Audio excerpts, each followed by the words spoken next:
Have you wondered about living elsewhere in your retirement? Well, we have almost daily. No, it's not a simple decision, especially when two people are involved. Hi, this is Gil and Gene of Retire There, a podcast about retirement destinations. We live in Brooklyn, New York. Having grown up and worked in this area of the country, we're hoping to relocate when we're both retired. For us, it's the weather, the chaos, the noise, and the yearning to be near nature and not within 3 feet of human beings. That's right. In February 2020, we embarked on our journey to find that special place. We spent a week in Winter Park, Florida, which is beautiful, but something said it wasn't for us. As we were planning for the next trip, the pandemic arrived. Gene then gave birth. I gave birth? To this podcast. With so many baby boomers retiring, many must be relocating. Why not connect with and learn from them? Here's a little background about us. I'm Asian, born in Brazil, and grew up in Flatbush, Brooklyn. I'm an engineer turned attorney turned podcaster. I recently retired from a university career practicing higher education law. I love the academic environment, but it was time to do something else. I no longer have to set an alarm, drive in BQE traffic, or work with people who don't always share the same principles. Ooh, did I just say that? You bet I did. I traded all that in to binge crime dramas into the wee hours, just a little bit, to develop the podcast, to volunteer, practice metalsmithing, tackle our possessions. No regrets so far. Gene? I'm not Asian, and as Gil mentioned, I'm not retired. I'm just plain tired. Oh. Born and raised in Long Island, New York, a place I always wanted to leave. I'm a law librarian working in a court who loves his job, but we're retired by the time we select our ideal location. We will be speaking to folks from across the street to across the globe who have moved to their dream venues and more. So please stay tuned and remember, if you know anyone who has moved anywhere for retirement, let us know. Thank you. Ciao, amici. Today we visit Santa Vittoria in Matenano in the region of Marche, Italy. Did I say that right? Kind of. Okay, it'll do. Our guests, Mark Hinshaw and Santa Savina Bertollini, moved here from Seattle, Washington 5 years ago. Congratulations, guys. And happy birthday, Mark. Well, it's coming up in August, not quite. All right. Well, 2022. All right. Santa Vittoria is a small historic municipality in the province of Fermo in the central Italian region of Marche. Marche sits between the Adriatic Sea and the Apennine Mountains. It borders Umbria and Tuscany and is divided into 5 provinces: Ascoli Piceno, Macerata, Ancona, Pesaro, and Fermo. Sí. Oh, wow. Almost got that, Gene. Nice. This is embarrassing. It has many small villages and medieval towns, farmland, beaches, and overall spectacular scenery. It's a quiet and rural, so it's a wonder that it's the official shoemaking district in Italy. It has long served as the ancestral home of the country's artisanal shoe trade. Today, it is still dotted with footwear factories of all types, from large-scale facilities employing the better part of entire towns to hole-in-the-wall workshops lining cobblestone streets. Santa Vittoria was the inspiration for The Secret of Santa Vittoria, a 1969 film based on the best-selling novel by Robert Crichton. Unfortunately, the town could not be used as the backdrop for the movie because it has become too modernized since the Second World War period in which the film's story was set. And now, a little about our guests. Mark Hinshaw was born in Los Angeles, lived with his family in Minnesota and Oklahoma. As an adult, he lived for a short while in Memphis, then New York City, where he held his first full-time job. Ah, land of the architects, Mark. Yes. I've always wanted to be an architect. Didn't want to do that 5 years, so I settled for engineering. Thereafter, he served in the military in Alaska for several years. For 40 plus years, he lived in Seattle. He attended University of Oklahoma, earning a bachelor's in architecture, and Hunter College of the City University of New York, earning a master's in urban planning. My former employer, just retired, right, Gene? Oh, yeah. He worked as an architect and city planner. Finally, for the last 20 years, he concentrated on urban design, which is a cross between the two. Mark has written 2 books, which we will list in the show notes, and numerous articles for online publications in the United States and Italy. So while he's retired from 2 of his 3 career paths, writing continues as he has even more time to devote to it. Mark's interests include cinema, traveling, eating as many different foods as he can find. Oh man, we are like twins. And helping others with questions about immigrating to Italy. Mark shared some wisdom with us. Moving to Italy is essentially restarting your life. Nothing you learned growing up and being an adult will transfer here. Every custom, code, law, protocol, noun, verb, unit of measure, price, process, and document is different. Don't we know it, Gene? Oh, yeah. We eloped to Florence, Firenze. So Lord knows we went through that bureaucratic governmental process. Congratulations on that. Thank you. Many years ago. It's like being a child again. There is no point in comparing how things were done better or faster in the U.S. Italy isn't going to change because someone new showed up. It's best to adapt, he says. And he also tells people, learn to laugh and laugh a lot after you finish crying. Oh, that's just so precious. Gene? Sunny was born in the Seattle area and lived there most of her life. For a couple of years, she lived with her family on a remote cattle farm in Montana. She attended community college, but her skills are mostly self-taught and skills she has. Oh, yeah. I've seen a lot of her work. Amazing. Very talented, highly skilled. Sunny has had a variety of jobs over the years, but also raised 2 children to adulthood. She had a custom sewing business while her children were young. Once they were in their 20s, she opened an herbal medicine shop in Pioneer Square in the underground passages below the Grand Central Bakery. Wow, sounds mysterious, Gil. She chose to close it when the couple initiated plans to move to Italy. Now she is in the process of growing a clientele in Italy. Since the couple moved abroad, they've made amazing connections with Italians who have been very helpful and generous. One of these led to being offered a job in a nearby vocational educational high school, teaching students to design and fabricate clothing. The high school offers classes in English, and they're required to have a certain proportion of madrelingua teachers. She was given special permission to work as an esperto speciale estero. Esterno, external, special expert. Because she is an English speaker who knows how to make custom clothes. She's also fluent in Italian. She can make accurate translations of techniques. She also does English revision, proofreading for grammatical mistakes, for a translator, as well as sewing commissions for historical hand-sewn clothing. Her interests include helping people with herbal medicines, traveling, cooking, Italian, as well as food from many other cultures. They are foodies. Also, photography, sewing historical clothing, primarily from the 17th through 19th centuries. Painting. Sunny believes being respectful and kind to others in Italy makes a huge difference in everything. The Italians, like many others, respond very positively to people who genuinely want to be part of their culture and community. And by the way, Gene is half Italian, can't you tell? Oh, it's ragingly obvious. He's got the... Is that a recessive gene to make a pun? he's got the Long Island. My mother wasn't even born in Italy, though. D'Alessandro. Okay. Mark and Sunny, thank you for joining our show. This is our 3rd podcast about Italy. We've covered Sicily and Florence. And as I mentioned a moment ago, Florence has been a city near to our hearts. So guys, please share with us, how did you wind up in this rural area in the Marche region of Italy? Mark and I visited Italy for the first time together. Mark has been coming to Italy for probably the majority of my lifetime. We came to see Italy after France, the first time I visited Europe, because as you can tell from my name, my family is originally from Italy. And I knew very little about my family and even less about the culture, but as soon as I arrived here, I loved it.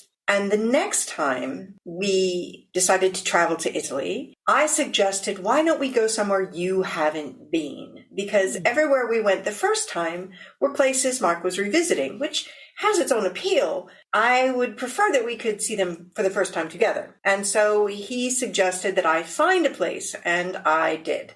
So I suggested Marche. And then after we visited, we realized just how much we loved it here. Neither one of us enjoys tourist-oriented places. Neither one of us really enjoys going to anywhere that has a long line, hundreds of people trying to get in. For us, that doesn't hold a lot of appeal. Marche is not a tourist destination. It's a little difficult to get to. It's pretty much like Italy used to be in the rest of the country that's been overrun by tourism. Wow. And we are kind of hoping that we'll be long dead by the time that it becomes commercialized to such a grand way. You know, I don't want Florence on my doorstep. So we chose this place based on those kinds of preferences. Mm-hmm. And I should also mention that even though I had been coming here for many years, decades, in fact, I didn't know about this region. I'd never heard of it. When Sonny mentioned it, I started asking friends who were also familiar with Italy if they knew about it, because I was just curious, it piqued my curiosity, and they didn't know about it. So it's kind of a secret hiding in plain sight, at least for Americans. I mean, I think Brits discovered it probably 20 years ago, and it's sometimes been called the next Tuscany. I don't know, it seems like a little bit of a hyperbole to say that. Or Tuscany without tourists is another kind Interesting. of phrase. Well, that's reasonably accurate. Yeah. But I mean, it's the same kind of history, same era, same architecture, beautiful landscapes, all the same stuff, vineyards, all of the same ingredients as the rest of Italy has, just not inundated with tourists. So far as we can tell, although it may have changed just recently, we're the only Americans within a 10-kilometer radius. We're just by ourselves, Wow. We're an anomaly. That was going to be my other question. Very interesting. So when I picture the boot, I see this, this is in the kind of northeast central. What this is. I was just going to say the back of my knee and go down an inch, right? But above the shin, kind of like the top of the calf. But how did you, in particular, though, there's got to be other areas, like something must have drawn you to pinpoint that, Sonny. There were a number of things. Originally, it was merely vacation, the idea of being in a place from which you could get to Rome and also to Venice, and all the other major airports were all approximately the same distance away. So it was kind of a centralized area. And everything I read about Marche was saying how beautiful it was. Now, granted, there wasn't a lot to read, but what I did read was saying it's the most beautiful place that you could go in Italy. So I went, there's also museums here that have traced back to my family origins. Wow. So the culture that my family came from actually emigrated here, the Piceni. So I was kind of curious about that. And there were a lot of Roman ruins. And so there were a number of factors that were related to our vacation. Once we actually arrived here, we realized that it had so much more. There's a saying. The saying about the food, that when an Italian wants mama's cooking, he goes to Marche. And here, the Italians will say that Marche has the best food in Italy. And since we consider Italian to be the best food in the world, then it means that Marche has the best food in the world.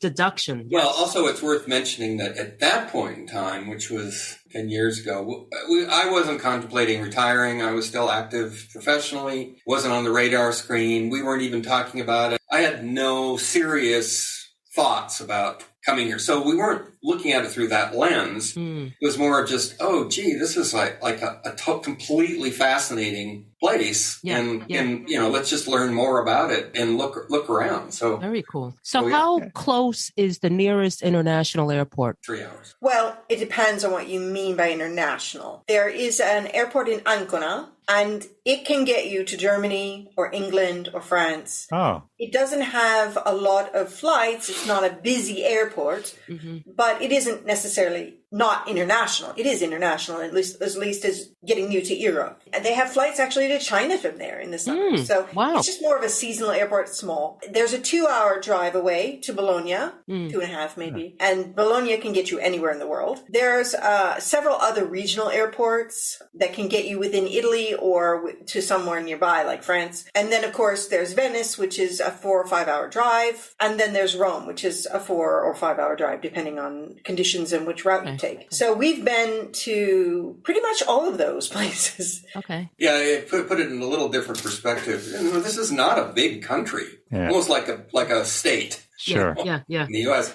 And yet there are more than 15 international airports. Wow. To choose. And a lot of people don't think of them, but Pisa, Florence, Milan, Venice. All the main cities.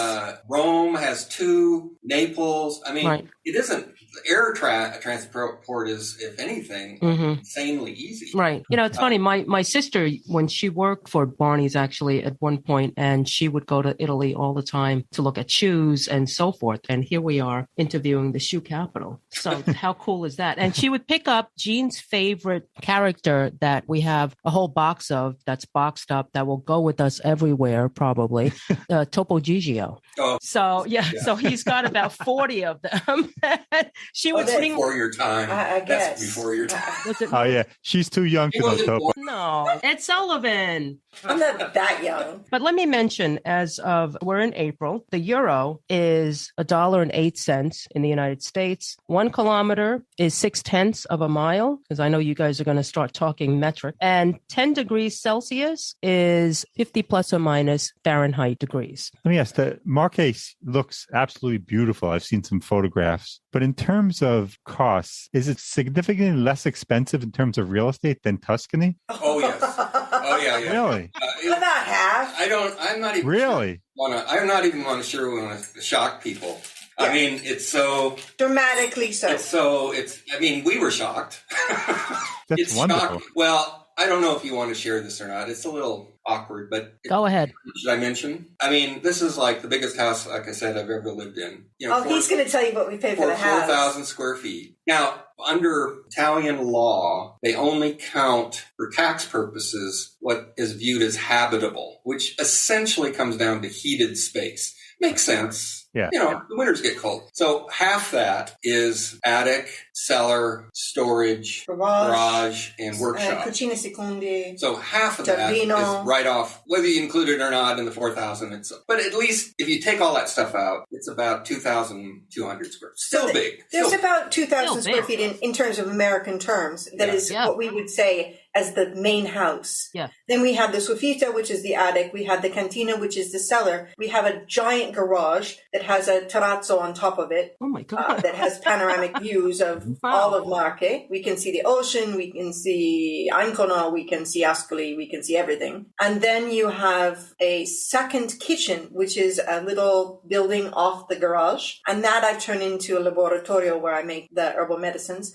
And then off of the laboratorio, there's a garden. Wow. So, and then there's a parking space in the front. Two. God. Well, enough for 2 very small cars. And it's, fenced off and so forth. The house itself, where you would live, is about double what we've ever owned in the U.S. It's quite large. There are 2,000 square feet is sizable space. Big, yeah. So we have 6 bedrooms, 2 bathrooms, sala de pranzo, which is a formal dining room, a very large kitchen by Italian standards. Most kitchens are like these tiny little cupboards, and mine is a room big enough for a table, a cutting board center, a giant china cabinet, a chair for Mark in the corner, a fireplace, and then all the stuff for the kitchen as well. So it's a big room, which we will eventually remodel because, that's what one does. And a library. And then we have the library, which is a salon room that was very, very, very nicely appointed when we moved in, with turn of the century Venetian furniture, which was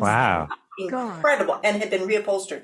So it was just immaculate. Can't believe you found it. A settee, and you see, they included all the furniture. So wow, in the price needed to live. We had beds, we had cupboards, we had kitchen. They even let the dishes. Wow. Were the owners still living in it when you guys looked? No. You see, it was the matriarch's house, and she had passed away 5 years before.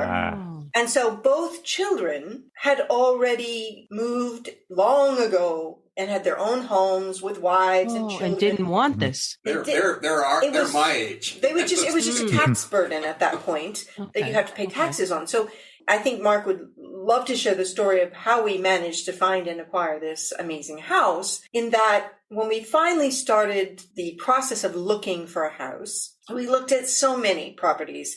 And some of them were everything from there's no way we're going to afford that to literal we'll have to tear that down and start over kind of situations. Every conceivable variety of different houses, because we didn't really have a clear idea of what we wanted. We had a list of things that were necessary and things that we would like. Then there were a few of those, like a view would be lovely, but it's not really a requirement. And then we walked into this place, of course, and there was this amazing view and every single thing on the list, plus a few we hadn't thought of. So we went, okay, this is about right. And it was affordable? Yes, actually. We're building up to that. Yes. I thought you forgot.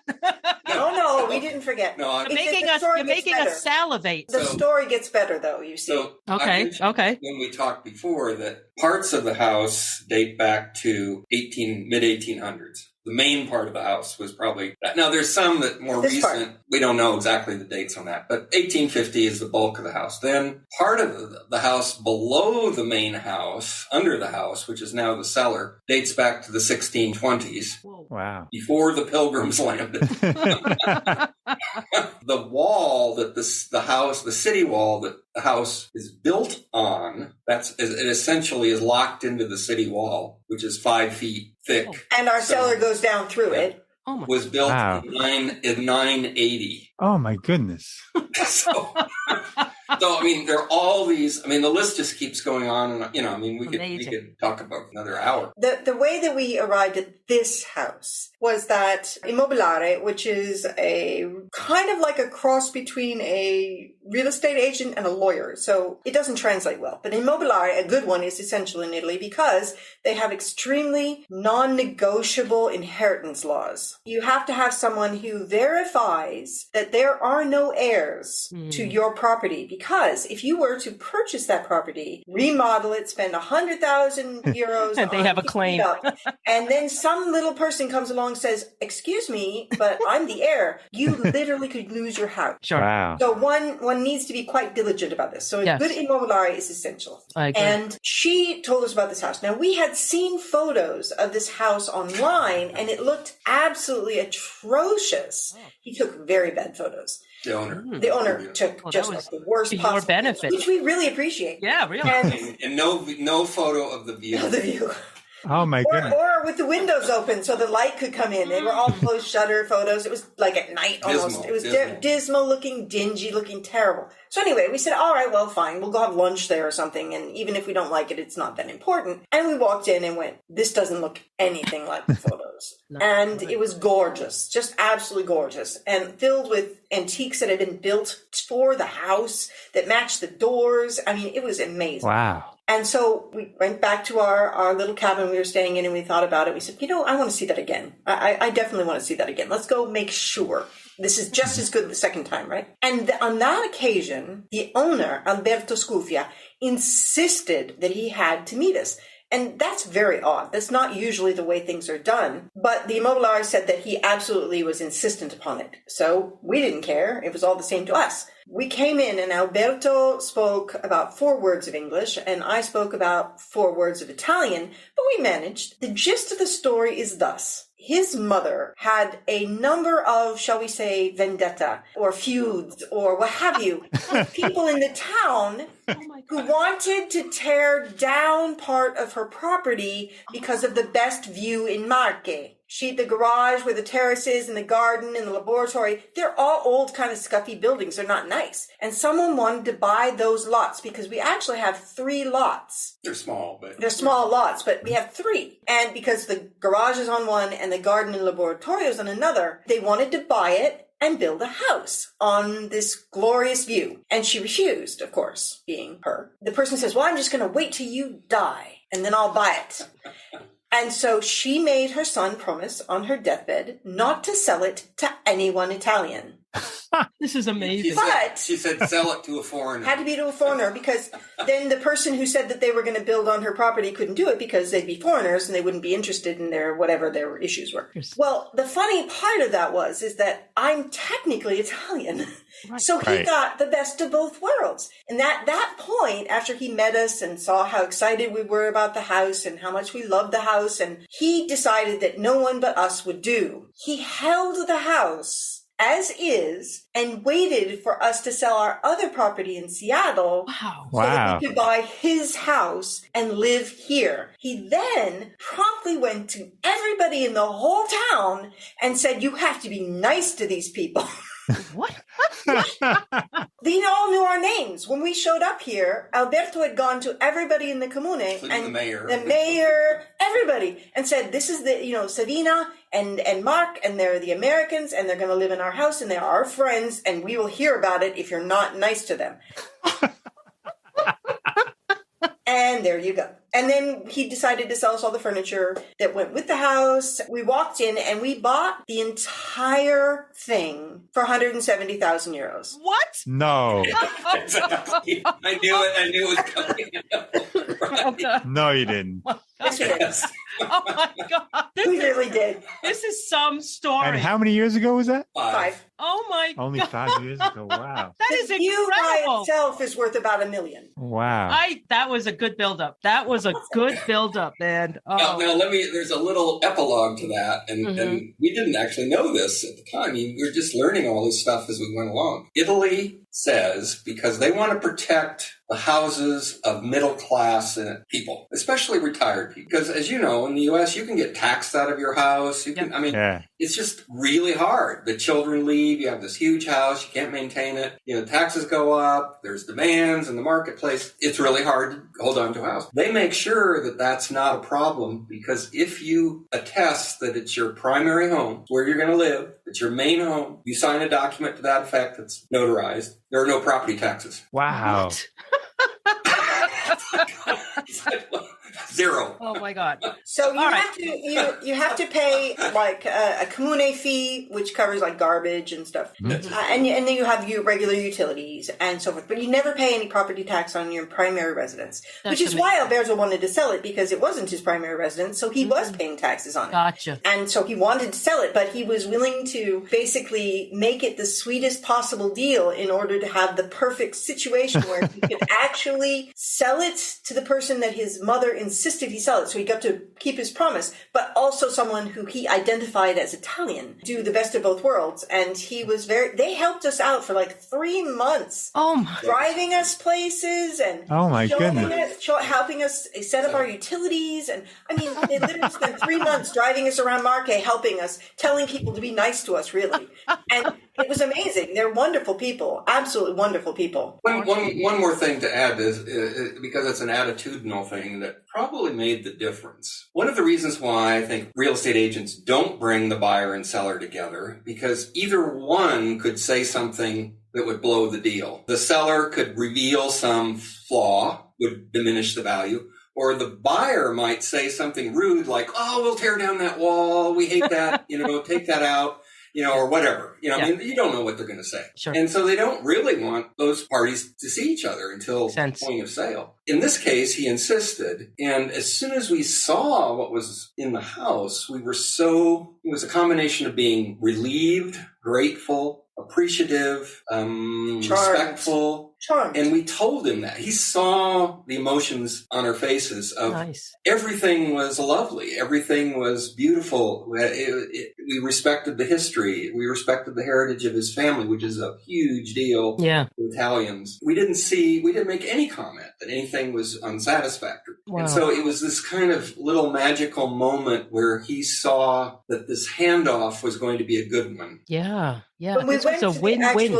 This was a win-win for both, and you were the perfect buyers. The thing I wanted to say is that when we went to this sale, because Alberto had met us, but his sister had not. Maria Teresa had not met us. Maria Teresa? Maria Teresa, see. That's his sister. No way. No, I'm just saying. Alberto's sister, okay? Yes. But there's a sister that's named that. Is there? Okay. Yeah. I don't know this stuff. Anyway. How could you not know that? You're Italiano. I'm Italian. I'm not Catholic. I'm the furthest thing from Catholic that you can actually obtain. I actually believe that, of course. Oh, yeah, I read that. Yes. Naturally. So when we went to the actual sale, Maria Teresa was there, and she was absolutely devastated at the idea of selling the house where she was born. And so she was crying. Her crib is still in the attic. Yeah, we still have the crib upstairs. Oh, my God. She's like 70. Yeah, so anyway, only 70, right? The best part of that whole interaction was when she finally met us and she saw that we were kind, we were friendly, and that we weren't going to use this as a summer home. We were going to live there. And I was telling her how I was going to plant a garden and I was going to turn the kitchen into an herbal place where I made medicines. I was telling her this and she stopped crying, finally just said, "You're our friend. Now you are part of our family," and our wow. And from that moment on, they were there helping us. She wasn't upset anymore because in her mind, Americans coming in to buy the house were going to, gut it or, change it dramatically. The house is, to the most part, not much different than it was when they sold it to us. I mean, we've made a few minor changes and we'll make a few more, but they're not going to be dramatic ones. Right. We invited her to come over anytime she felt like it. That's so nice. Yeah, she comes by every once in a while. She shows up. Just does the Italian thing of just suddenly showing up at your door with cookies. That's why I'm not going to be in a place like that. It took us a minute to get used to that. It really did. I would never get used to that. I would never. Yeah. I know. We'll not talk about think that's bad. I do it to other people now. No. Catching. So we're very curious. Well, one thing I have to point out is that it's amazing with the Italian laws that they only are concerned with the habitable parts. I mean, that's what is of value to them. Meanwhile, you can convert something after the purchase, right? But I guess they could come in. Yes and no. After you do the permitting and all that. Yeah. We would do some of that, but then we have to be careful because I didn't mention this part. If you, I mentioned about if you own your home as the primary home, there's another rule. If it's a luxury home, then a property tax kicks in. So if you have a big house, like with lots of, it's like 5,000 square feet, you're going to pay property tax. Or swimming pools. Big swimming pool, things that are clearly luxury class. Okay. Now you're going to pay. And in fact, that is the principle of Italian taxation. We are going to tax wealth at a high rate. Really high. It's like the opposite of the U.S. There's no tax shelter, tax breaks. You can't get out of the taxes. You owe the taxes. And the more you make, your taxes could be 42%. You're in the $200,000, $300,000 range. Before you get too excited, it means that 42% are taxed. Okay? But America used to have that same thing where 50s, if you made over a certain amount, 50% of everything you made above the certain amount gets taxed. Now, what the tax rate is very dependent on the type of money and where it's coming from. And, you have to hire a commercialista and they have to go through, it's extremely complicated. The commercialisti, they have degrees. They have doctorates in the Italian tax law. So these folks are very smart and they are almost like, they're like an accountant who's also a lawyer. Right. So they're very complicated. But my point is that the Italian taxation system is based on if you have more, you pay more. If you have little, you pay almost nothing. It's not, to my mind, a bad system. No, not at all. It's what one would call progressive in economics. One would call fair. Right. But you do run across a rather broad number of Americans who believe that evading taxation is not only a privilege that they should be able to have, but also a goal that they should have. But from our perspective, we are being given the fruits of a more socialist environment, whereas we have healthcare and we have good roads and schools and transportation, and we have all the things that the Americans keep saying they want to have, but never getting there. The government keeps making sure they don't. And so with that goes along a higher tax rate on wealth. Mark is a pensioner, so we have almost no taxes. So let's get crunching here. Talk about, for your mansion, what are the monthly costs, the amenities, the utilities? Well, don't ask him. He doesn't do the bookkeeping. Before we get to that, your house was obviously a bargain. What would you say was the average cost in your commune? It depends on what you're looking at. If you're looking at a small, what we would say apartment, but you own it, so a little two-bedroom, one bath, nice little place. They're selling those running everywhere from $70,000 to $120,000 for a nice apartment. What we would say condo kind of a thing. It's owned property, but multiple people in the same building. I know of the fellow across the street has been selling his two-bedroom, completely remodeled, gorgeous apartment. And that one is, I think, $85,000. Wow. And then there's another one down the road that hasn't been remodeled and is, needs some work and is smaller and not as nice. And it's running, $60,000. It's not hard to find properties in Marche. I have seen apartments that were $40,000. I have seen them, like a studio kind of a thing. Mm-hmm. I have seen some that were $150,000. I've seen some that were closer to $200,000, but that was because they were in San Benedetto del Tronto and they were big with a garden. Coast. That's the coast, so it's more. Yeah. There would be higher value on the coast. Okay. Sure. What about apartment rentals? I think that they run anywhere from €500 a month to maybe €700 a month, depending. It's all regulated by the government. When they look at a place, so they look at the rateable space. That's how the government assesses the home. They look at what they consider livable space, and they call it rateable space. They tell you the maximum that you can rent it for, based on cost of living, location, size, amenities, all that. The government literally gives you a mark. They say the max you can rent a space for is X. Our house, for example, this huge house with 6 bedrooms and a kitchen and 2 bathrooms and a sofita and all that,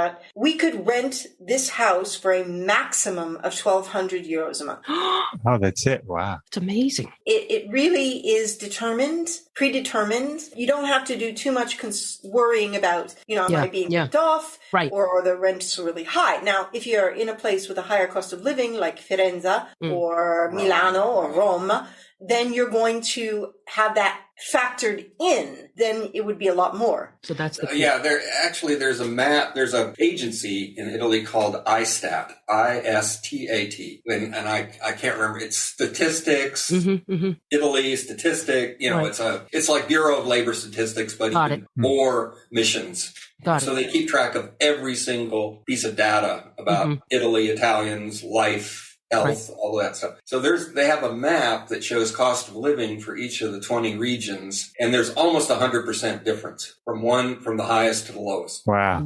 If you go way to the south tip of the boot, it's dirt cheap. You go to the north end of the boot, where Milan is, Lombardy, and Venice, and the big industrial cities, it's high cost of living. It's probably not that much different than the U.S. in some regards there, because the same kind of thing, global commerce, all of that. Sure. That makes sense. But it is important to note that when you have the very low cost of living, you also have other things that go along with that. For example, less available healthcare, less amenities. It's hot as all, the ninth circle of hell. Other things that go along with that low cost of living. People who often will see that this comune or this area is offering a really cheap tax rate if you live there, or they're offering you houses that are super cheap, or whatever the incentive might be. There's a reason for that incentive. And that is nobody wants to live there because no one likes living in the ninth circle of hell. And they don't like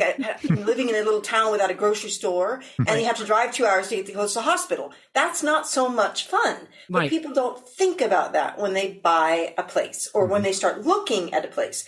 In our particular case, I most certainly did. And so we did. The reason why one of the other, there were multiple factors, but it being in the center part of the boot of the peninsula, it's got some of the positive added attributes of the north and the west. The culture, the history, the education opportunities, the wealth, museums, all of that stuff are very accessible. And few of the downsides, because we're not tourist oriented. Compared with the south, it has the small town friendliness, but not the heat and not the isolation. For us, that was The four regions in the center, which are Lazio, Abruzzo, Umbria, and Marche, are the middle. They're like combining the best of all the regions. Because it does get hot here. It gets warm enough that we need air conditioning. It gets cold enough that there's skiing up in the mountains if we want. Right. It gets cold enough that I'm kind of miserable because we're still in the middle of trying to install central heating on the second floor,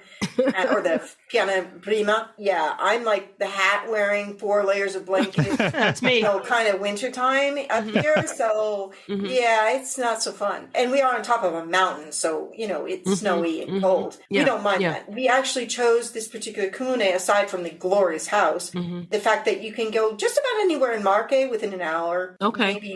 I was going to hours ask. at the very most, driving anywhere. It's fairly centrally located.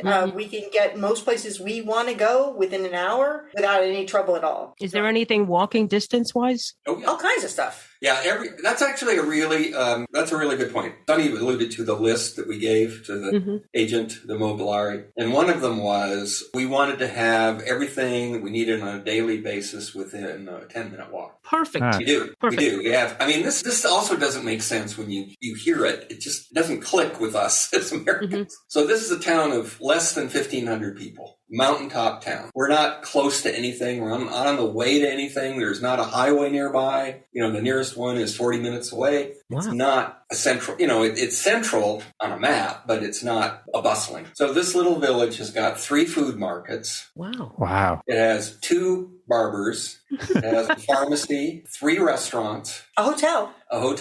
Wow. Several bed and breakfasts. And the restaurants are really good, by the way. 2 hair salons, a clothing store, a hardware store, the old-fashioned hardware store. Ferramenta. A dry cleaners. A dry cleaners is the thing that really shocked me. Wow. Oh, yeah, bakery. A bakery. I was going to ask that. And a meat market, a mancelleria. I mean, literally, you can, and a convent. And did you say pizzeria? Well, everybody serves pizza. So the Farfenze, Ristorante Albergo Farfenze. So there's a little albergo, which is kind of like a hotel, and they have a restaurant. Then one corner of the restaurant is run by Federico Funari, who's the son of the patriarch, and he runs a pizzeria right in there within the restaurant. He's the pizza chef. He's certified. He's got all the degrees. They take pizza real serious here, by the way. Really? So it's not triangle, right? Is it a triangular? Is it a round pie? Do not recommend calling it a pie here. Okay. What would you call it? Pizza. The word pie should never actually be used in Italy. So if you want delivery, do you say, I want pizza? Asporto. Pizza asporto. A whole pie? Well, if you want to buy a piece, then it's pizza taglio. No, I want to buy a whole round, large piece of flour with cheese. That's normally how it's served, is a whole pizza. If you don't want a whole pizza, you have to specify that. If you say you want pizza, they assume that you will sit down and eat an entire pizza yourself on your plate. That is how it's served. This is a little complicated. I just learned that panini is plural. And that Panino. It's Panino, yes. One sandwich. Yes. All right. We're going to lose, we had a bad review recently. It said that we took too long to get to the point. All right. So amenities. What point would you like to reach? We want to know if people can afford to do this. And we want to know if people are able to get the things they need with their income. So let's talk amenities. All right. That would be me. I'm on the deck on that one. I do all of the bill paying. I think that the biggest bill right now in our lives is simply that they have increased the cost of things like electricity and Matenano, which is natural gas, because of the whole war that's going on in the Ukraine. Those bills are high at the moment. Now, we are also in Italy having a bunch of different government-sponsored things like putting solar on your house and, these kinds of reduction in the cost. And we actually are planning that for our house. We have a gigantic terracotta roof and a gigantic roof on top of next to our terrace on my laboratorio. And if we replace even a fraction of those tiles with solar panel terracotta tiles, we will be able to power the whole house and probably half the comunes. So we will do that. It's just a matter of when and how and Sure. the processes. In terms of utilities, aside from the high-end electric bill and the Matenano bill, which is the gas. Mention what they are. Well, in the winter, our electric bill runs about 600 euros, and it's every other month. So that's about 300 600 euros for 2 months. Oh, okay. So 300 a month. That's really high. That's Normally, high. it would be about 200, and I thought 200 was high. But this is a very big house. No insulation, and, You're it's heating not an efficient. igloo. It is not efficient. Uh-huh. So there is that factor. So I think that you should kind of discount what we have for electricity or for gas, for heating especially. So gas is? The water bill costs us maybe 20 or 30 a month. The garbage bill is 100 a year. The internet, we have the best you can get because I'm not very patient with bad and slow connections. Yeah. And so I have fibra, which is fiber optic. It costs 70 euros every 2 months, so 35 a month. That's fair. Okay. And that's like the high end, right? Yeah. Our telephone bills for our cellular phones cost us less than 20 a person. And that's for unlimited everything. So, nice. I mean, obviously, if I'm calling the US, you'll have to pay for that. But just general service in Italy costs us, I think, 16 a phone. So that's for great. Unlimited data, messaging, and phone calls. The cost for the car, we have 100% electrica. So we have a completely electric car. We have a loan on that car that costs us about 300 a month. It's brand new, so obviously it's a fancier thing. Maybe 75 euros a month to charge it. So we don't really spend a great deal. Maybe it averages between 15 and 20 a week to charge it. Although they have specials all the time. So, sometimes we don't have to pay if we go on Saturdays or what have you. We have cat food. I mean, really, I don't know. Well, food for ourselves. Yeah. I spend approximately 100 to 150 euros a week or so, every 10 days, perhaps. Okay. In terms of food, I would say that we overall spend maybe 400 a month, depending on how fancy I decide to cook. Okay. But if you were living on, say, a budget and we're trying to cut corners or to eat as inexpensively as possible, which many, many people do, and you didn't want to go out and buy the nice wine and you were just going to, subsist on really excellent meat, vegetables, and staples, then I would say you could very easily feed 2 people on half what I spent. Wow. Very nice. Mark had mentioned an article, marketwatch.com. They had interviewed you guys. So all in, it was reported that you guys pretty much spend about $2,400 a month, give or take. Obviously, we're not counting in the current period. Yeah. So that's really nice. I mean, even someone without the purchase of a home, of course, but even someone who, let's say, has a Social Security income, and there's 2 of them, it's possible to live where you are, Well, that tagline's right into the visa process, because the visa process has a very specific income bracket that you have to meet in order to be hired in Italy. As long as you're meeting that income bracket for where you want to live, because it is customized. For example, if Mark and I had gone to the consulate and said, we want to live in Rome, and they looked at our income, they would have said, that's not going to work, because the cost of living in some place like Rome is twice what it is in Marche. So our income would not have been sufficient in this particular case, because we wanted to live in a place with a very low cost of living. I mean, there's a lot of Italians who live on, $1,200 a month, and they have families on that. Right. So we are considered wealthy by the standards here. We don't see ourselves as particularly wealthy. Certainly there are months where money is tighter than others, but but your cost of living, rich. Cost of living in Marche is less than when you were in Seattle. Like a third. By like a third. Yeah. So that's nice. That's very nice. I mean, Seattle's gone up, of course. Way back when we were beginning to, because Sonny at some point asked me, when I started to think about retirement, I mean, I didn't really have I didn't have any plan for retirement. It was like, okay, it's going to work out. Mark, you are not alone. Okay, you're not alone. We spend our lives. Yes, me. I make everything work out. I'm really good at that. Yeah. So we talked about where I might like to retire, and she said, well, what do you think about Italy? And I went, okay. But then I thought immediately, oh shit, we can't. How do you do that? What does it cost? Right. So we happened to be staying with this British couple that had a cabin that we rented every year. And we had dinner with them and asked, well, what does it cost you to live? They were retired school teachers. And this is in Marche? Yes. Yeah, it was about... They just live a few villages over. He said this over dinner. He said it was about $30,000 a year. Yeah, 31,000 is what it said. What? Like, what? And then it was like, yes. That is amazing. Well, I mean, that was 8 years ago. And it's gone up. But inflation happens everywhere, but it's not dramatically more than that. Right. And we can choose to live more economically if we needed to. We could have chosen a smaller house. Right. We could have done a lot of different things. And we looked at smaller houses. Considering the way that he works and I work, having this big house works really well because I have the upstairs and he has the downstairs and we come together at meal times. Yeah. And he doesn't interrupt me when I'm sewing. And I don't interrupt him when he's writing. And that works out well for everyone. Do you guys have signs outside the door like occupado? Do not disturb. Occasionally, yeah.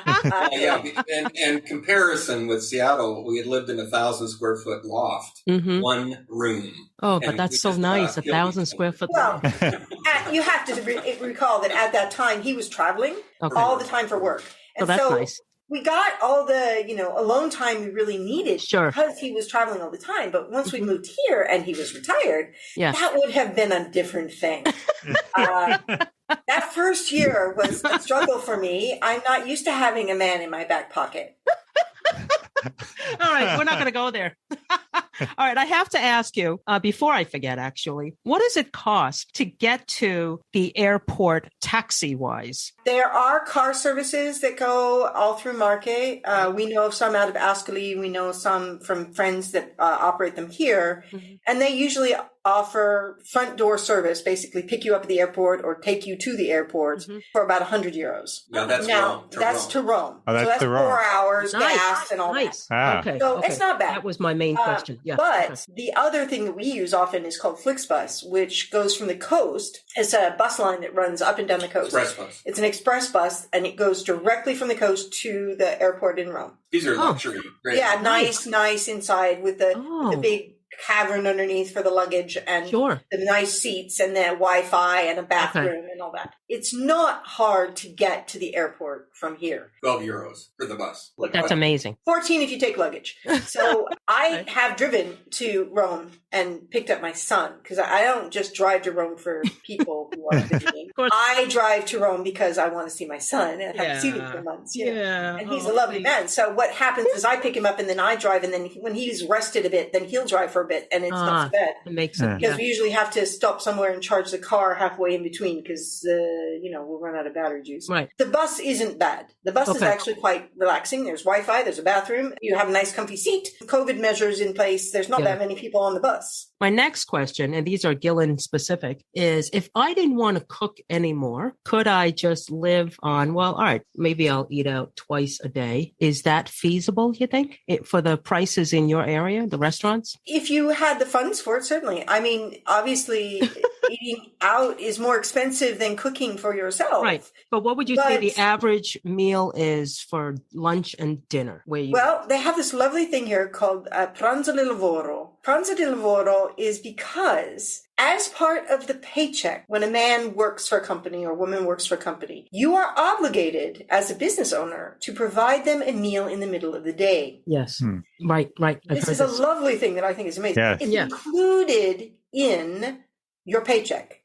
Oh, God. So you can make two choices. You can get this little, it's a little like a receipt, right?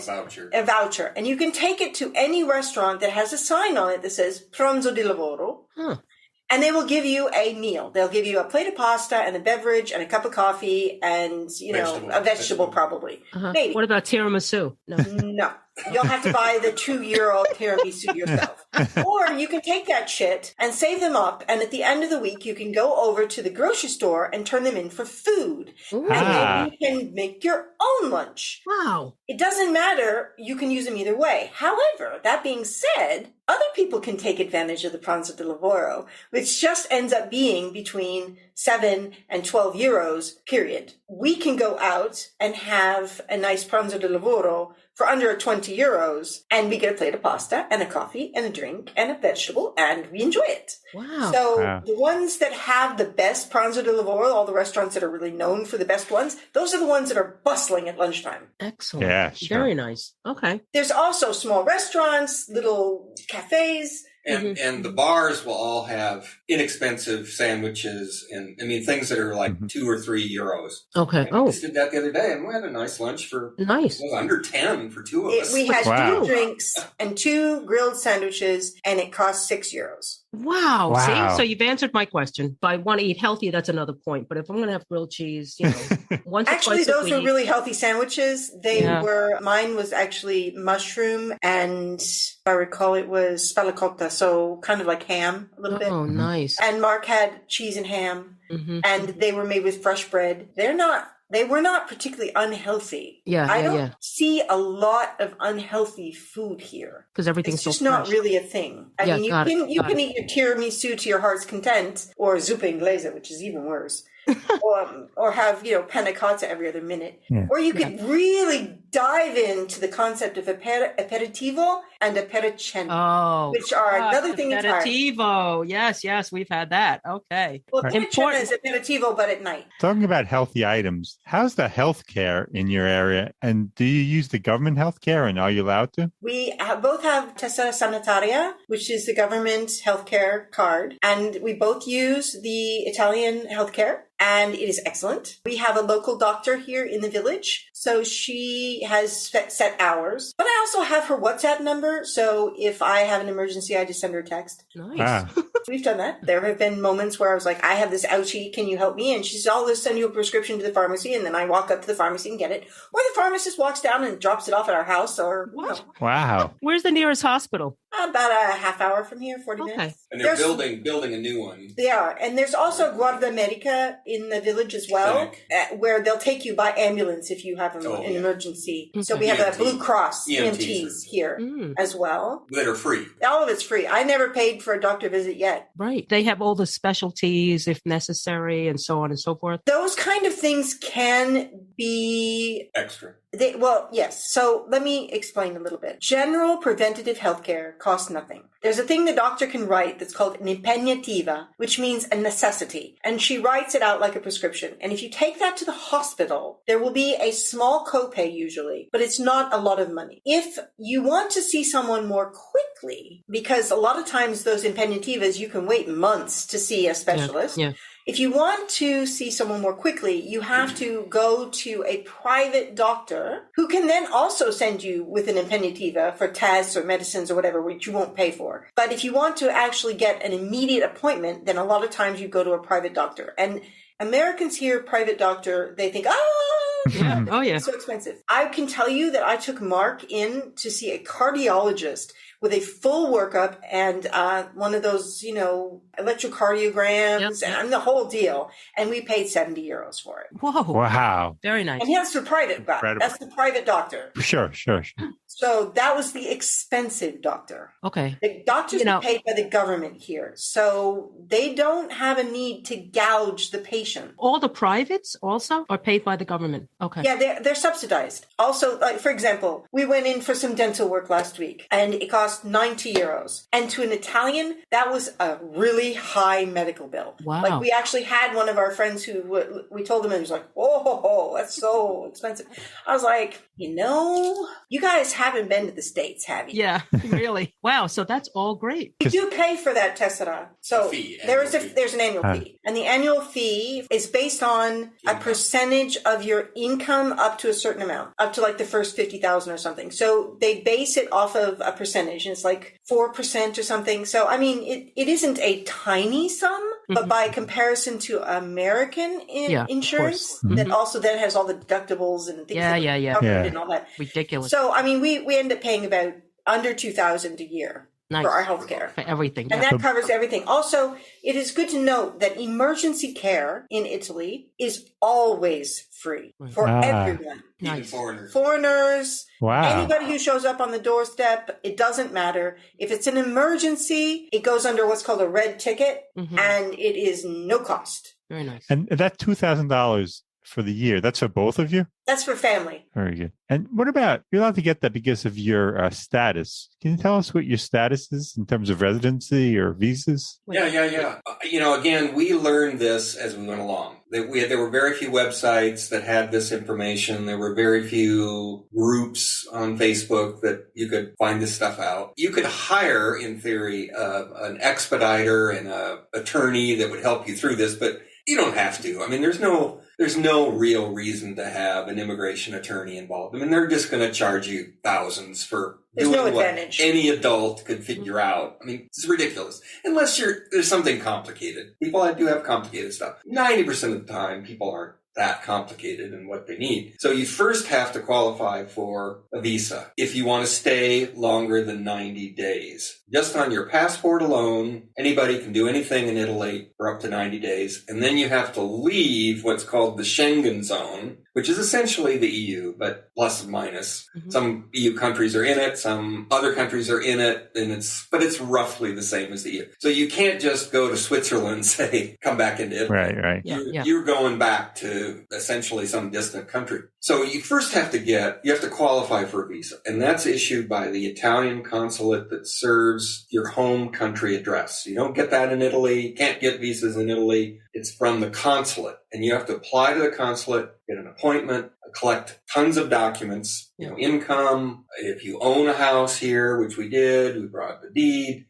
We had birth certificate, just stuff, just a bunch of stuff, marriage certificate, everything, just a ton of stuff. And they give you the list, so it's not a mystery. I mean, we just made sure to pay attention to the list. I showed up with a 3-ring binder and tags.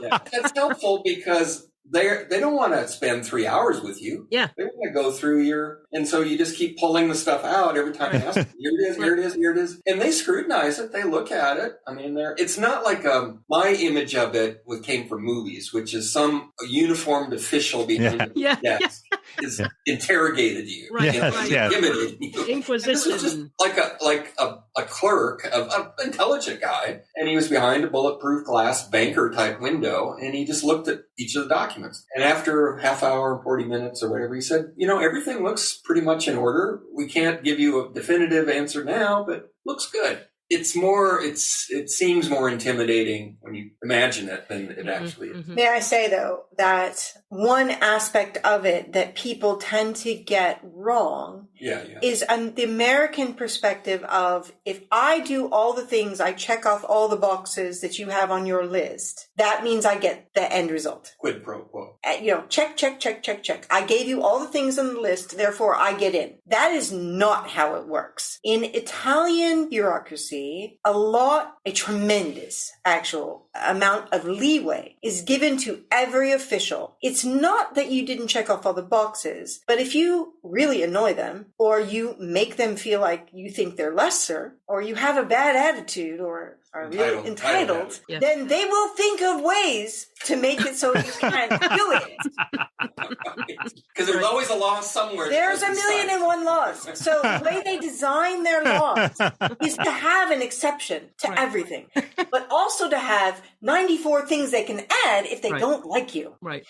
And so it is of utmost importance that when you walk into that consulate office, because if they say no, it's no. There is no appeal. Is that you are cheerful and friendly and treat them like the nicest person in the world and be completely grateful for the opportunity to ask for permission to be a guest in their country. If you walk in and think they're a public servant, I'm going to treat you like one, then I really doubt that you will have a lot of success. And I have met my fair share of people who did exactly that, who didn't get to come to Italy. And what type of visas do you have? Good question. I was going to get to that. Basically, there are, when you look at the website, there's probably a dozen listed, but most of those are very specialized visas, like military, if you're a diplomat, right, expertise, skill, certain type of professional, that specialized. 90% come down to 3 visas. A student visa, which is basically aimed at people under 30. But it could be for anybody who wanted to go to school. Anybody could, but younger people take advantage of it. You have to be accepted into a school or a language program at least. A program. You have to commit to a program and show the letter of acceptance, and you have to prove you got a certain amount in savings. I can't remember what it was, but you have a place to live. You got a place to live. It could be a relative. You're a student. You're clearly a serious student, and they're not going to let somebody get a student visa and then tour around. They want to know that you're a student. That being said, the full year program for a language course learning Italian, you go to school 2 days a week. And you can work up to 20 hours a week as a student. Okay. And which is probably like a barista. Okay, so there's the student visa. Then there's the work visa, which sounds on the surface like, oh, I'd like to work in Italy. Well, not really. It's listed, and there's 10 different kinds of work visas, but most of them are for agricultural seasonal work, like picking fruit or planting, for harvest time or harvesting. Or working in a hotel, changing bed linens, or driving a truck for deliveries. I mean, how many Americans are going to go after that? But that's the majority. And it's aimed at, frankly, this is kind of an economic job thing. It's aimed at third world countries so they can have a decent job. They might only be making a modest amount, but for them, it's good. It's good, solid work. And so there are a lot of immigrants here from North Africa, from the Middle East, from India, from Pakistan, Bangladesh, all over the world that are doing these kinds of jobs, supported jobs, service sector jobs. When you carve all that away from the 70,000 work visas that are issued annually, because there is a quota, carve all that stuff away, you end up with what's called a self-employment visa, which has several subcategories. I don't need to go into that. And that number globally is 500, period. For the whole country? For the whole world. No, the whole world. Globally. For people all over the world coming into Italy. Yep. You can imagine thousands of people competing for those 500 work visas. It's a very low probability. Let's just say that getting a work visa is darn near impossible. Yeah. Unless you actually know someone who's already got the ability to give you a visa, or if you want to find a job teaching, because there's no quota in schools for, say, university teachers, they can give you a work visa. So the general run of people who might think that living in Italy is glamorous and they could get a job as a barista and live in Italy, that's not going to happen. That you'd either have to have someone who owned a bar over here that was your friend who could offer you such a thing, or you just aren't going to be able to compete. Sure. They're only going to give those to the people that really are exceptional and are implementing something unusual and amazing. The last visa is really the only option. Wait a minute. I'm not quite finished. It will occur to people well, wait a minute. I can work remotely. Can't do that. That requires a work visa too, of the 500. Now, then the next question is, well, how would they ever know that? If I'm just working online, how are they going to know that? Well, they will, because as soon as you've stayed the 183rd day, you are officially a tax resident and are obligated by law to report sources of income and the income. Are you going to report that you're violating immigration law? So now you're breaking 2 laws. Yeah. And if you're found out, they can fine you, deport you, and prevent you from coming into Italy for up to 10 years. Wow. Who would want that? It's a stupid thing to think, I can do a workaround. Yes. It's just not going to happen. It's just, that is out of the question. Now, the third one that Sonny was alluding to is one that we have, which is the ER visa. And that's got a deceptive name because it stands for elective residency, which sounds like anybody can elect to be a resident. Right. No, you have to prove the $31,000 a year annual passive income, which comes from Social Security, pensions, or annuities. In other words, not work. You cannot work. You have to essentially say you're not going to work. You're fully retired. And you have to show where you're going to live, and you have to have your own health. For the first year, you have to have your own health insurance. So that's going to limit, it's an unfortunate thing. from some perspectives. But when we look around and see who's here from particularly the U.S. or from the U.K. or English-speaking countries, it's either people under 30 or over 60. If you're between 30 and 60, you're probably not going to be able to live here. I don't know what to say. Unless you have an adequate passive income. Yeah, there are people that are on, we call them, what do you call it? Trust fund babies. There are people like that. Mm-hmm. But how many are those? Right. So it isn't, we're so used to moving from state to state. Hey, I'll just go there and work and, I live my life. Every country has got immigration laws, and this is no different. Yeah. Right. And so it's just that people think they can do it. What you have to do is you have to have a plan. Yeah. A life plan. Okay, as we get closer and closer to retirement, what do we need to do to make that dream happen? Dream's not going to happen probably if you're 42. It's just not. Unless you want to go to school. Yeah, well, that works. Mm-hmm. My son is 30, and under the elective residency laws, he can't just come in as my son because we are retired, but he is not. Mm-hmm. And so he's coming in as a student. He's going to go to school, and the first year he's going to go to a language school because he needs to speak fluent Italian. And then after that, he's going to apply to a prestigious music school and get a master's in music. And great. He likes that idea. Yeah. And since he already has a place to live, he can pull it off. Also, as an artist, he would very easily be able to go and get either work as a musician, take private lessons, give private lessons, Could also do the same kind of work that I do, which is as an external special expert. There is an exception, and this only applies to someone who already has residency. So it's very important to note. If you have residency through some other means, as a student or as elective resident, then you can in fact be hired outside of the quotas, outside of the work visa programs, as an external expert in madrelingua inglese. So mother language speaking English. Because the only people who can actually do that are from outside Italy. And they make an exception.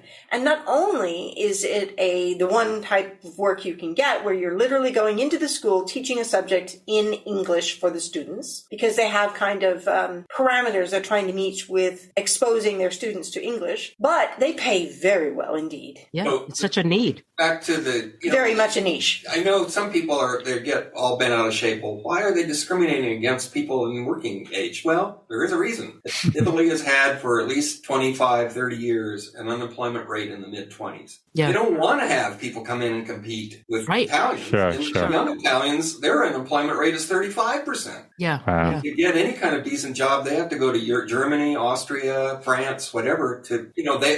It's protectionism. Right. To me, that's not a problem. Why? That's a perfectly reasonable thing for the Italians to do. Yeah. To limit the number of working age people that can come in because they can't get enough jobs for the people they have already. Sure, of course. That's right. That's fair. So if you can't arrange your life around some of the parameters that the Italians offer, then you're going to either have to wait until you can arrange your life around those parameters, or you're going to have to decide to do something else. Mm-hmm. Italy has very specific and very rigid laws when it comes to certain types of people coming in. If you have a passive income and can meet the other parameters that they give, then you can absolutely be an elective resident and retired here. But if you're someone who thinks that they can continue to work either from the computer or otherwise, I don't think that that's going to be feasible for you. And the elective residency, do you have to renew that? Oh, yes. Oh, no. That's the permesso di soggiorno. No, wait, okay. I don't know how long we have here. So why don't I do this here, Derek? Okay. So I will be a little quicker. Okay. So I will say, Mark, that was very helpful. That whole explanation was one of the most helpful sessions I think we've had. I was totally taken in. Kudos. Okay, There's Sunny. Part 2. So the process is thus. You get the visa. Then you get your elective residency. And the elective residency is obtained by going to the questura, and you go through a whole immigration process. So they fingerprint you, they photograph you, they do this whole big long interview. You have to fill out 1,000,001 pieces of paperwork. Mm-hmm. And you get what's called a permesso di soggiorno, which is permission to stay. And that is what has to be renewed. So you have the visa and it gives you the year. And the reason why it gives you that year is so you can get the permesso di soggiorno. Okay. We first arrived, we didn't know that. We didn't understand how it worked. and we were going around, and there was this whole story with the mayor helping us, and it was crazy. I mean, they literally called the mayor to help us. It was amazing. One of the ladies in the shops found out we were really confused, and she called the mayor up, and he came in on a Saturday and tried to help us. It was nuts. But we had to go to a Patronato, which is a government organization that helps people fill out the documentation and the bureaucracy. Anyway, so every year to 2 years, depending on what you have to renew a permesso di soggiorno. And then there's another thing where it's a agreement. It's an immigration agreement. And that agreement is something you sign that says you're going to do certain things while you're here on the permesso di soggiorno, like learn a very basic level of Italian, get a doctor, buy a house or rent a place, basic things. And it's on a point system. So as long as you go to a civics class, I mean, all these kinds of little things. And as long as you tick off all the boxes and get all the points that you're supposed to have, you need like 30, I think it is, or something. We got all those 30 just by living. So it wasn't hard. If you do all those things after the second or third year, I forget what it is, they have you sign another thing, and that says you are now no longer on probation, so to speak. Oh, okay. So you guys can stay there. You can stay there as long as you want now. Yeah. Okay. But you do have to renew the permesso di soggiorno. And then at the 5-year mark, you get what's called a permesso lungo or a permesso illimitato, which is an unlimited permesso that only has to be renewed every 5 years. Because right now we're on the 1 to 2 year cycle, and it is a hassle because sometimes it takes 6 months to get an appointment. So it's pretty challenging. But the permesso illimitato means that you only have to renew it every 5 years, and it's mostly just to give them an updated photograph. And at the 10-year mark, you can actually apply for citizenship. If you've been here for 10 years, as a legal resident for 10 years, and pass a language class. A higher level.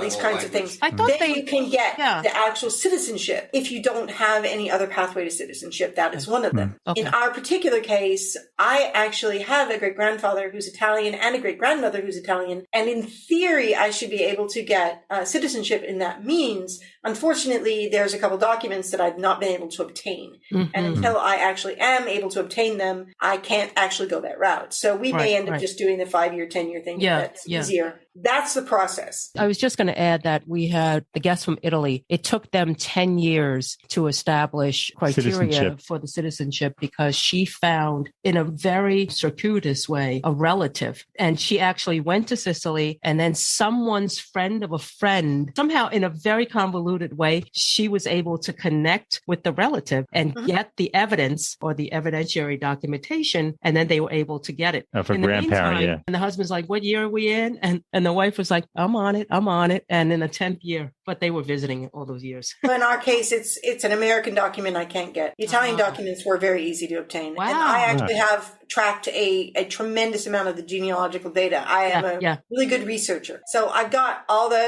photos, I get everything. But there's an American document I can't get because the state laws of Michigan prevent anybody but the person in question from getting this document. I have been unable to obtain it. And until I am able to obtain it, there is no way I can go forward. Got it. All right, let's move on to language. Sunny, you seem to have a great handle on the Italian language. She's proficient. Yes, definitely. I would say abbastanza. I speak enough Italian. No, she can argue on the phone with people. Mark is so funny. You say that like I argue often. I do not. Intimidate the service. Now, this is something else. I don't actually argue with people on the phone. I rarely have to argue, but I do scare them. So it's completely unintentional. I don't know what it is about my manner or my way of speaking or my persona, but a lot of the people who come to do services for us, if I'm even slightly irritated about something, they start getting really nervous, like handshaking, dropping tools, nervous. And to this day, I don't know why. I mean, I'm a pacifist. I would never hurt anyone, but they get scared. I think it's the way you carry yourself. You're very regal. I mean, no. You are. I mean, we have not met in person, but I can just tell the way you speak, the way you present yourself. And no, it's true. Yeah, it is. I can see being intimidated by you. And listen, not too many people intimidate me. All right. I'm a real Brooklyn girl. Oh, yeah, Gil. We had the service provider for our internet service, and we had a whole series of disasters around that whole process. It took 3 months to get our fibra installed, and even after it was installed, it didn't work for another month because this company kept saying it was the other company's fault, and the other company said it was the first company's fault, and they just kept going back and forth, and I'm like, I don't have service. I'm paying you money for this. They now have me kind of labeled as the scary American woman, and only the manager will speak with me. None of the other people will talk to me because it isn't that I'm ever even slightly rude, because I'm not, but I scare them so bad that they ask the manager to talk to me. So I can't actually get through to the tech people anymore because they're like, it's her, red light, red light. Okay. But, all right, but do you need to speak? But do you need to speak Italian in your community? Absolutely. Yeah. Nobody but one person speaks English here. Wow. And she's not Italian. She is Russian, and she came in 20 years ago and married an Italian, and she was actually a translator by profession. Oh. And so she speaks 5 languages. Wow. And so she likes talking to us because she gets to practice her English. Yeah, nice. She was the one that called the mayor for us. Oh, nice. But Sunny spent a year or two before we moved using Duolingo and Babbel. No, not Babbel. I had Rosetta Stone. Rosetta Stone. I made the absolute horrific discovery after spending 2 years practicing Italian online and using Rosetta Stone that Rosetta Stone teaches you formal Northern Italian. We do not live in northern Italy, and no one in Marche uses formal Italian. And so all the verb conjugations were completely incorrect.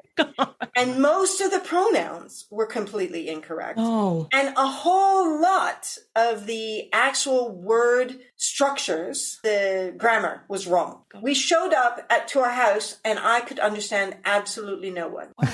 Wow. 2 years. Well, you know what? That makes you an expert teacher of that language. There you go. That's on your list to do. I kind of do that at school, actually. Yeah, I have a job at the moment teaching teenagers at the local, it's called Ipsia, a Fermo, and it's what the Italians look at as a high school. It would be more like community college in American terms because they have secondary school, which is kind of like middle school. But at that point, at the age of 14, they take aptitude tests and then they get to make choices about which vocational school they want to go to. Because it isn't just high school. Right. It's vocational high school. Cool. So you learn a trade. Yeah. Or their art school. And there's art schools. Right. They have science, they have a science school, they have a vocational school, and then they have an art school, and there's probably others. The one I'm at is the vocational school where they teach different things, like they have shops and electronics and so forth.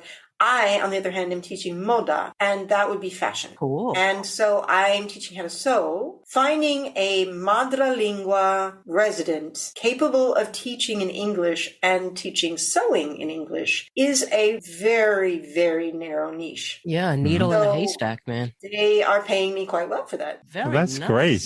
Excellent. But by contrast, I'm like way behind Sunny in fluency. But I know enough that if I go out and go shopping or whatever, yeah, you have a living translator. I can communicate what I need. I mean, part of the situation here is that we don't have too many crutches. Yeah. If there were other expats, we'd be spending all our time talking English. This total immersion, you just have to, have to pick it up. Part of it is just like a child. You're hearing the same phrases over and over again. Sure. Oh, well, I can say that, and get my needs met. Then there's another thing that enters in. Nobody ever reveals this in language classes. There are more than 200 dialects. Dialetti. And there aren't even lessons in that. No. I can't say a word in Dialetti, and every time someone talks to me in Dialetti, I'm like, Italiano.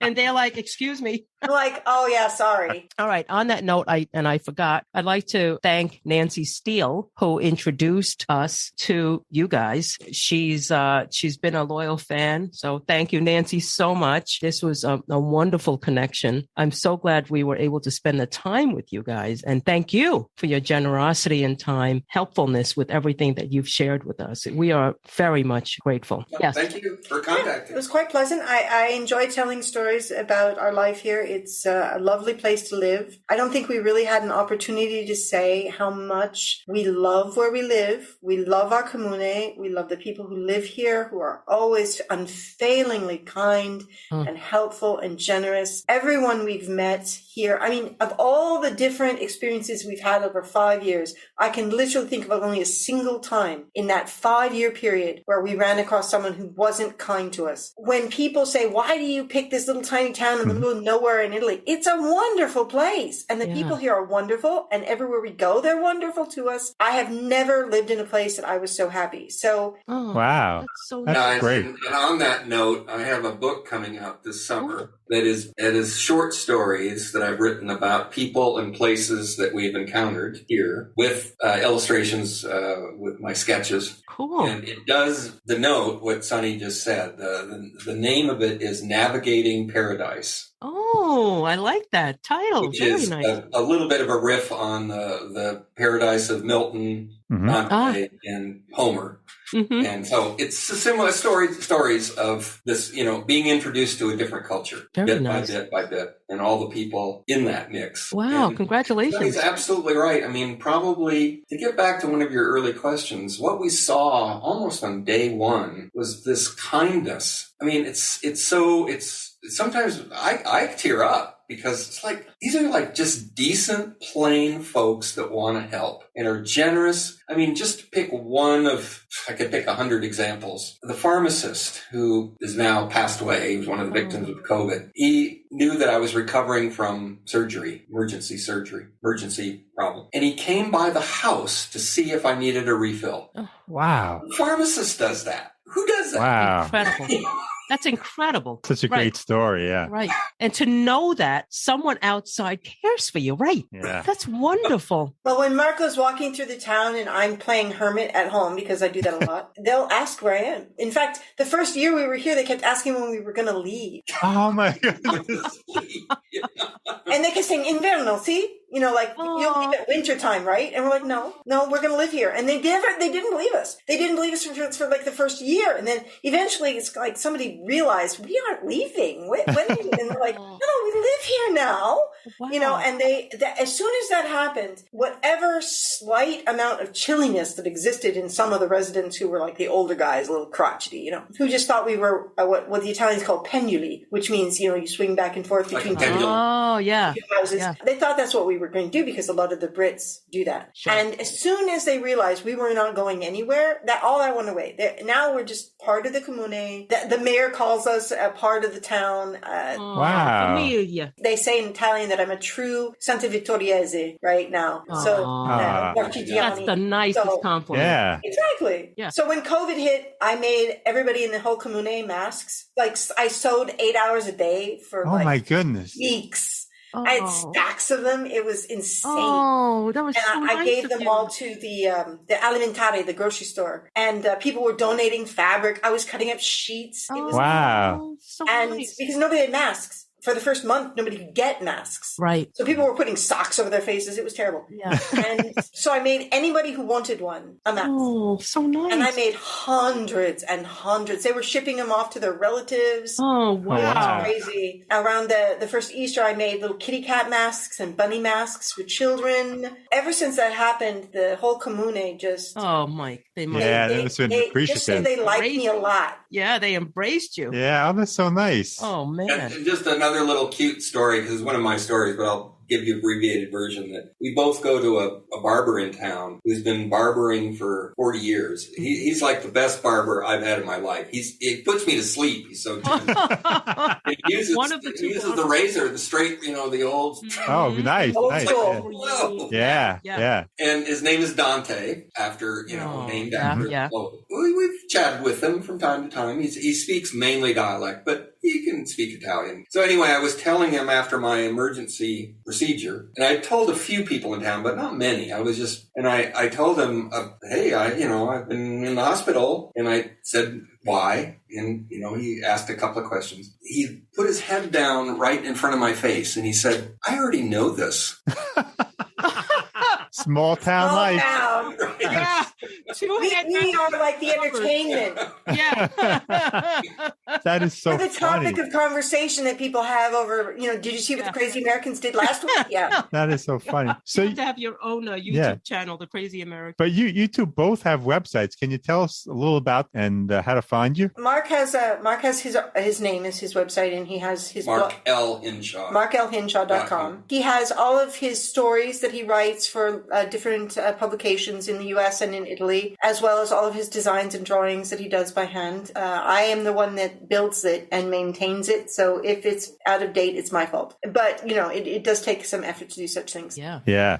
And then I do all the photography for it. And then I have my own website, which is actually the website that belonged to my business I had in Seattle. And I just kept the website, but I changed it. And now it is a gallery. So it's just photos that I've taken. I am an amateur photographer. And so there's just so much in Marche and Italy that is so beautiful. So I take photos of all these wonderful things and I put them up on my website. I do hope in the future to put up educational instruction videos on how to make all of my herbal recipes and medicines and hand sewing and things like this that are of my interest. I'm looking forward to that. And what's your website called? It is thehiddenalchemist.com. Thehiddenalchemist.com. I love that. Okay. Well, my apothecary that was in Seattle was in the underground, so you had to go down a bunch of stairs to find it. And so, hence the name. Okay, guys. Well, thank you for... thank you. This is both informative and very entertaining. This is wonderful. Yeah, thank you. You're quite welcome. All right. Love you guys. Take care. Thank you so much. Bye-bye. Okay. Ciao. Bye-bye. Buonasera. We hope you've enjoyed this episode. If you know someone who's relocated for retirement and wishes to share their story with us, please reach out to us. We'd love to hear from you. Our email address is gg@retirethere.com. Our website is retirethere.com, and you may follow us on Twitter @retirethere_. Now, if you've liked our show, please subscribe and rate it in Apple Podcasts.